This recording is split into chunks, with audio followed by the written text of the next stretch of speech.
bandido. Não é uma fábula, Vlad Empalador conhecido.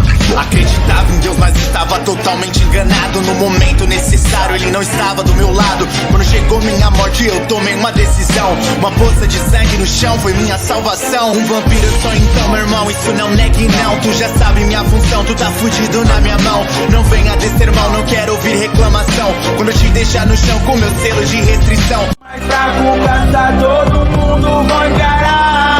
Venham, monstros, saibam, vocês não irão passar. Do rank S vai perder. Vocês todos vão temer o despertar do meu.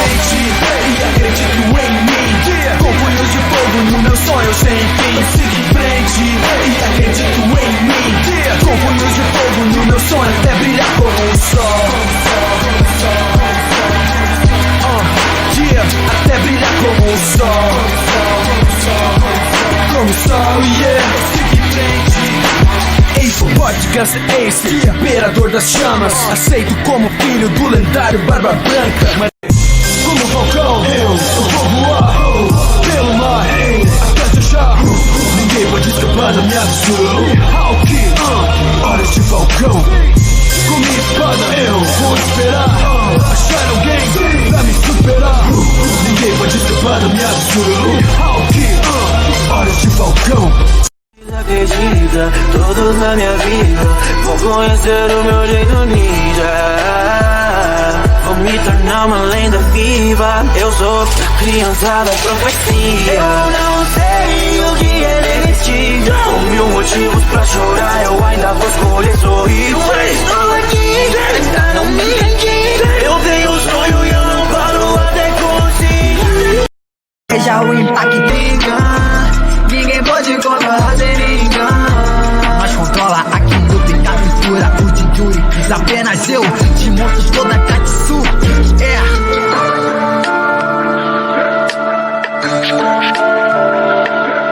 Quando cheguei ao nível de divindade, sente o verdadeiro peso do meu mundo em minhas mãos. Universos lutam pela sobrevivência e apenas um time vai sair vivo dessa super competição, onde o vencedor tornará seu universo o mais forte, ficará livre isento de qualquer destruição. Literal o privilégio de fazer qualquer desejo, tendo posse da super esfera do dragão. Salve galera, aqui é o Mihawk Sensei trazendo para vocês a parte 1 da teoria de o que teria acontecido se Zoro fosse para o mundo de Kimetsu no Yaiba. Bom, no início terá um pequeno spoiler de One Piece, mas o que direi não significa quase nada na história, mas se você se incomodar é só pular o início. Bom, deixem o like e se inscrevam, além de ativar o sininho para quando eu postar um vídeo você saber na hora. Bom, passem nos canais da Aliança e fiquem com o vídeo. A nossa história começa quando o Zoro chega em Sabaody pós-time skip e resolve ir pescar para esperar os outros, mas ele se perde como de costume e acaba entrando em um barco pirata, que se reveste e afunda no mar.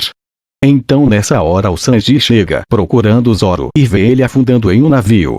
Ele tenta chamar o Zoro mas ele não consegue.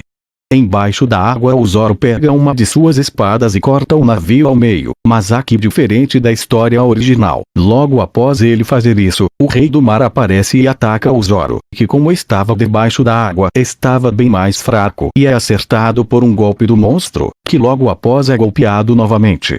Então o monstro faz um redemoinho que o Zoro é pego e não consegue escapar. Então ele é jogado para o chão, mas antes de tocar o chão um portal se abre embaixo dele o levando para outro local. Enquanto isso o Tanjiro estava implorando para o Tomioka não matar a Nezuko, então o Zoro cai a uns 4 metros de lá batendo em várias árvores. Então o Tomioka se distrai com isso e a Nezuko se solta e tenta atacar o Tomioka. Então o Tomioka iria se defender arrancando a cabeça dela, mas nessa hora uma espada para o ataque da Nezuko e outra espada para o ataque do Tomioka. Então o Zoro fala, desculpem, mas eu não podia ver você matar essa garota sem mais nem menos.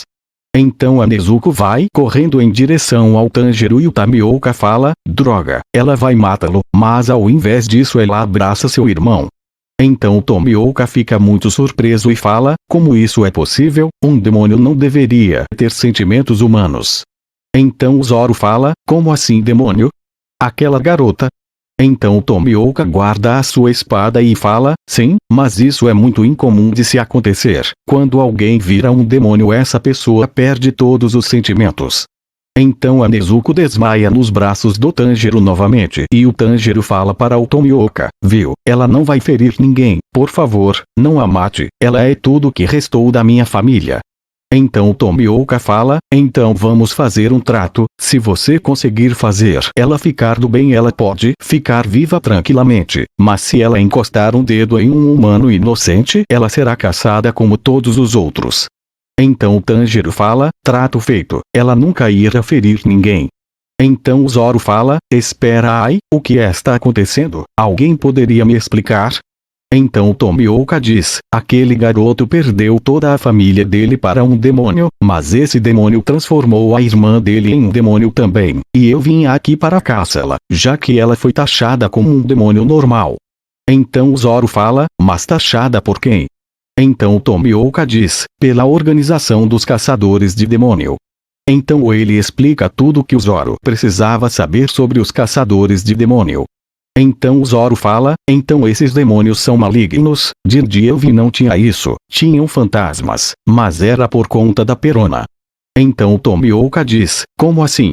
Você caiu das árvores, então deve ser daqui próximo. Então o Zoro fala que não e conta toda a sua história para o Tomioka. Então o Tomioka fala, acha que vou acreditar nessas baboseiras? Se for verdade me prove lutando comigo. Então o Zoro fala, ok, mas não vá se machucar muito. Então os dois ficam a postos para lutar. Então os dois partem para cima um do outro e começam uma troca de espadas. Então o Tomioka diz, você é bom, mas não o suficiente. Então ele fala, respiração da água, segunda forma, Mizuguruma. Então ele faz um círculo de água e quase acerta o Zoro. Então ele fala, parabéns, conseguiu se esquivar disse, e que tal isso? Respiração da água, sexta forma, Nejiruzu. Então ele faz um círculo de água em volta de si mesmo e quase acerta o Zoro novamente. Então o Zoro fala, você é realmente bom, experimente isso, Santoryu, Oji, Rengoku. Então o Zoro faz uma pequena cratera no chão. Então ele pensa, por que saiu tão fraco? Será que vindo para esse mundo eu fiquei mais fraco? Então o Tomioka sai da fumaça com alguns arranhões e um pouco de sangue saindo de alguns. Então ele fala, isso foi impressionante, você conseguiu fazer um Oshira sangrar, o que acha de entrar na organização dos caçadores de demônio? Então o Zoro fala, ok, pode ser, preciso saber mais sobre esse mundo. Então, por onde eu começo? Então Tomioka diz, vocês três vão até o Monte Sagiri encontrar Sakuji Urokudaki, falem para ele que foi Tomioka que os mandou. Então Tomioka some. Com isso o Tanjiro fala, você é incrível, eu quero que você saiba que eu acredito na sua história. Então o Zoro fala, obrigado garoto, bom, vamos até esse Monte Sagiri que ele falou para nós começarmos o treino de caçadores de demônio. Então o Tanjiro fala, sim, vamos lá. Então tudo vai ocorrendo normal até a parte que eles entram naquela casa que estava o demônio. Quando ele pula para cima do Tanjiro, o Zoro corta o braço dele e o impede de atacar, mas o demônio fala, quer saber de uma coisa, isso não muda nada, viu? Já regenerou. Então ele mostra que o braço dele estava inteiro novamente. Então ele parte para cima do Tanjiro derrubando. Mas nesse momento a Nezuko aparece dando um chutão no demônio que arranca a cabeça dele. Mas ele começa a se mexer novamente e a cabeça fala, eu sabia que você tinha uma aura diferente, porque está andando com esses humanos. Então o corpo parte para cima do Zoro que faz os dois entrarem na floresta, deixando Tanjiro, a Nezuko e a cabeça do demônio perto da casa. Então a cabeça parte para cima do Tanjiro e ele tenta se defender com o machado, mas a cabeça usa seus cabelos para prender o machado, não deixando Tanjiro atacar. Então o Tanjiro joga o cachado em uma árvore que prende nela e por consequência o demônio junto. Então o demônio grita de dor e fala, aquele cara matou o meu corpo. Então ele desmaia. Então o Tanjiro pega um pedaço de pau para matar o demônio, mas um homem segura em seu ombro e diz, isso não irá matá-lo, só irá fazê-lo sofrer. Então Tanjiro se vira e vê um homem com uma máscara vermelha. Então o homem continua, se quiser matá-lo rápido, use uma pedra. Então Tanjiro pega uma pedra para finalizar o demônio, mas ele fica hesitando tanto que amanhece. Então quando o sol toca o demônio, ele se desintegra.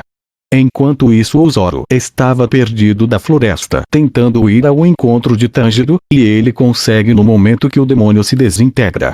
Então ele chega e fala, ei Tanjiro, o que aconteceu aqui? Então ele olha para o homem e saca uma de suas espadas e fala, ei você, revele-se. Então o homem fala, meu nome é Sakuji Urokudaki. Então o Zoro fala, então é você, estávamos indo ao seu encontro. Então Urokudaki responde, eu recebi uma carta do Geru falando que 2 jovens iriam ao meu encontro, mas eu não consegui esperar e vim ao encontro de vocês. Então ele vira para o Tanjiro e fala, quando um demônio fica exposto ao sol, ele morre, se você não conseguir derrotar algum, ganhe tempo para que ele pereça pelo sol. Então o Tanjiro fala, pera, isso é para todos os demônios? Então o Urokudaki responde, sim, para todos. Então o Tanjiro fica desesperado e fala, a Nezuko, cadê a Nezuko? Então ele corre para dentro da casa e vê ela dentro de um cesto coberta por um pano fora do alcance do sol. Então o Tanjiro fica aliviado, mas percebe que os corpos das pessoas mortas pelo demônio não estavam mais ali. Então ele sai de lá e vê que o Urokudaki já tinha enterrado os corpos das pessoas e estava terminando de rezar por elas. Então o Urokudaki vira para o Tanjiro e para o Zoro e fala, vamos para o Monte Sagiri. Então o Tanjiro amarra o pano na cesta com a Nezuko para ela ficar protegida pelo sol e os dois vão correndo atrás do Urokudaki até o Monte Sagiri, que demorou o dia todo correndo sem parar. Chegando lá, eles sobem a montanha e fazem o mesmo treino do Tanjiro, com a diferença que o Zoro estava junto. Então depois de 6 meses de treino o Zoro vai até a seleção final pois já havia completado seu treino antes do Tanjiro, que só viria completar daqui a 1 ano e meio. Então quando o Zoro chega na seleção ele passa sem dificuldade alguma. Então na parte de escolher os metais para a espada o Zoro escolhe e diz para só cobrirem as espadas dele, pois ele não iria trocá-las por nada, afinal tinham um grande valor sentimental para ele. Então assim eles fazem. Então quando o Zoro toca na espada ela fica na mesma cor das espadas antigas sem metal especial. Então após isso ele volta para o Monte Sagiri de uniforme e com as 3 espadas de Nichiren. Então ele fica lá com todos por em torno de 2 dias, quando ele recebe a primeira missão dele daquele corvo chato. Então ele vai na missão, mas após isso nem o Tanjiro nem o Urokudaki têm mais notícias dele e acham que ele morreu na missão e ficam muito tristes. Então essa foi a primeira parte da teoria, a meta é de 35 likes, eu sei que vocês conseguem. Então foi isso, valeu, falou, e eu fui.